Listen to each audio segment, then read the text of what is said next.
Yiriwe neza bakunzi bacu bakunzi ba Kamukama TV Rwanda kongera nagarutse none ahantu ndi kuri Hotel Tech. Nanone ngarutse n'umutumirwa wa undi mumenyereye wa undi wanyu wa undi duhora tubagezaho udushya ariwe Kamukama. Tugiye kongera kumwakira basuhuza atubwira n'ibyiza byo kuri no Hotel Tech, ibyo yahabonye uko bimeze ni heza cyane, agira icyo abitubwiraho hanyuma tuvuga n'isanganyamatsiko dufite uno munsi. Reka tubanze tumwakire abasuhuze hanyuma dukomeze. Twakwakiriye. Urakoze cyane Kayira, ndagushimiye cyane rwose kuba wanyakiriye no kuri Hotel Tech. Nabonye ari hoteli nziza cyane, mbere na mbere tuyirangira abantu. Ni hoteli iri i Remera Kabeza ku muhanda mushya ujya Kicukiro. Ni hoteli wabonye ahandi twari twicaye imbere. Ni heza cyane wahabonye.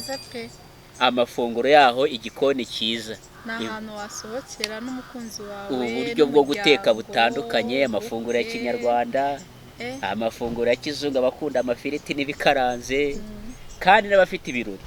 Ufite ibirori hanze ya Remera, aho uri hose mu gihugu, twashobora kugezaho amafunguro ku byo bita outside catering. Kandi nuza n'umushyitsi wawe, umukunzi wawe, ukaterera ivi, ntabwo yaguhakana, ntabwo habonye ukuntu asa neza. Rero tubahaye ikaze muri Hotel Tech. Abasore bafite ubukwe n'abakobwa bafite ubukwe, ahantu wakorera ubukwe hari jaride nziza ku buryo ubukwe bwawe bwahora bwibukwa, ni muri Hotel Tech. Murakoze cyane Kayira.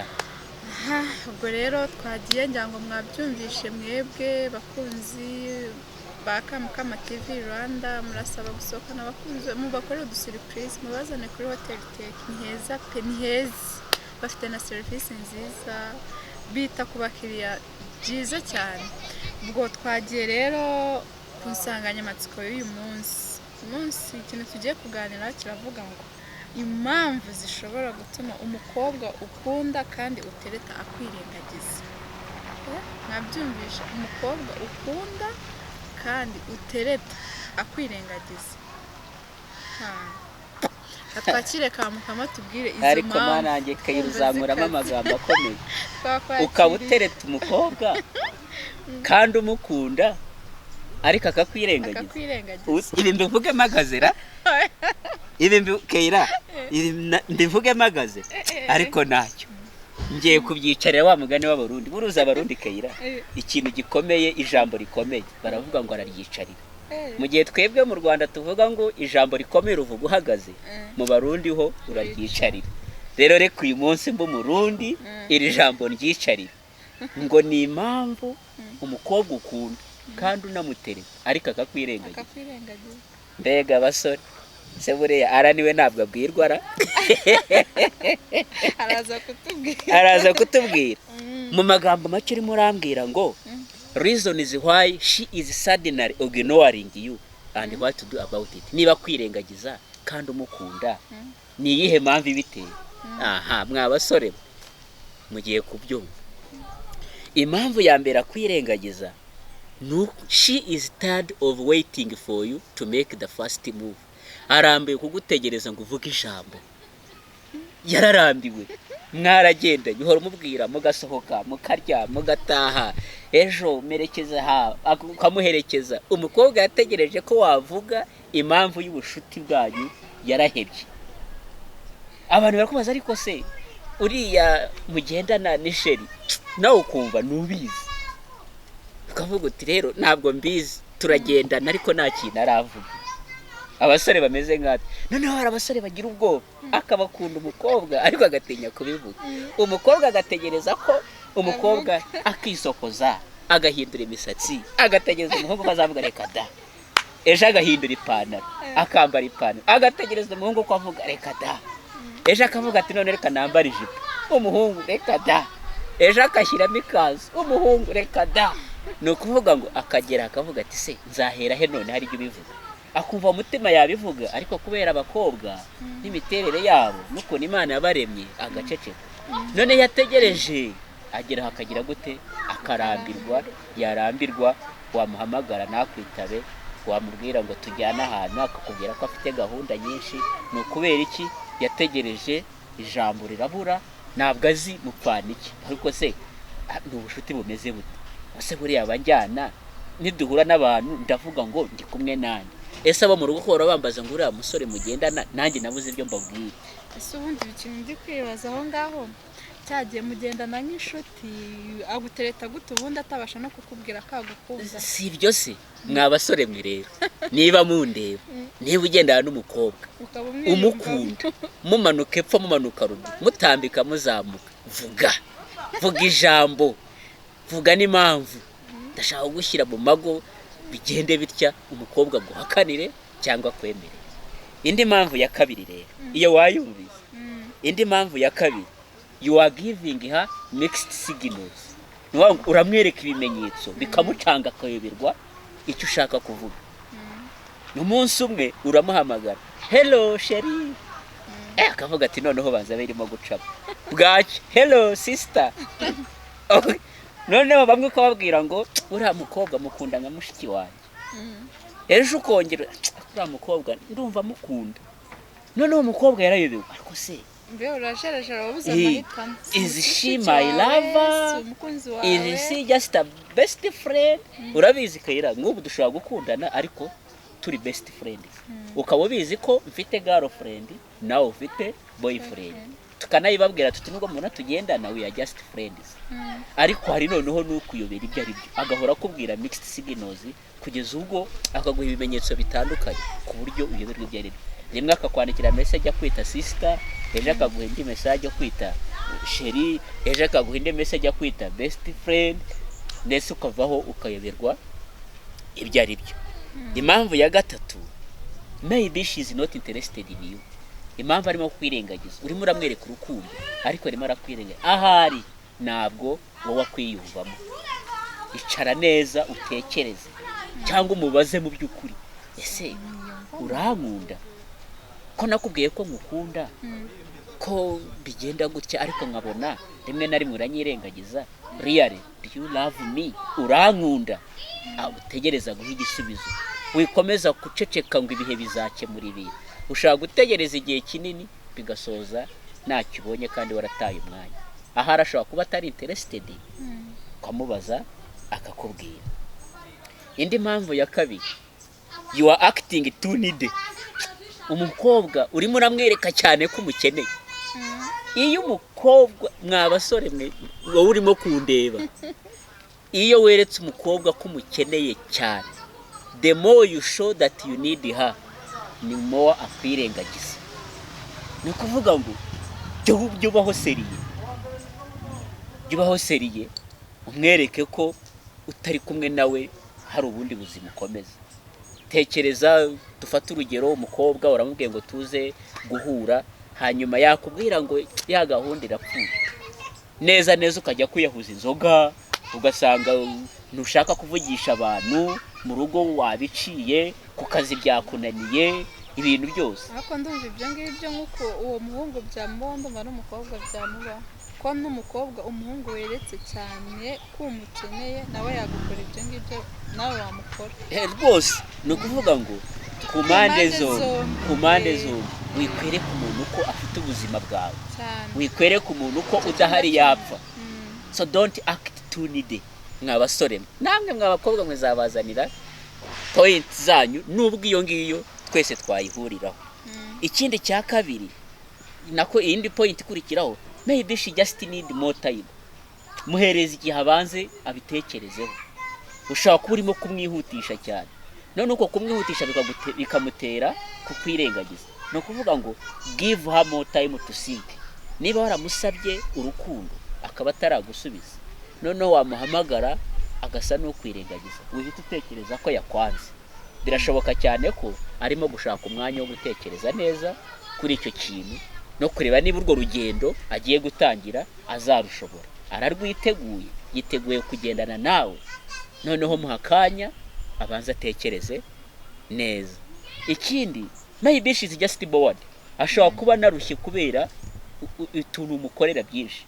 None se wowe uyu munsi urashaka ngo mujye Igisenyi, mwava yati ndashaka ko tumanuka mu mutara, mwava wa mutara utari kurabizi tujye n'ikibungo, mwava ikibungo utari kurabizi uyu munsi uraza.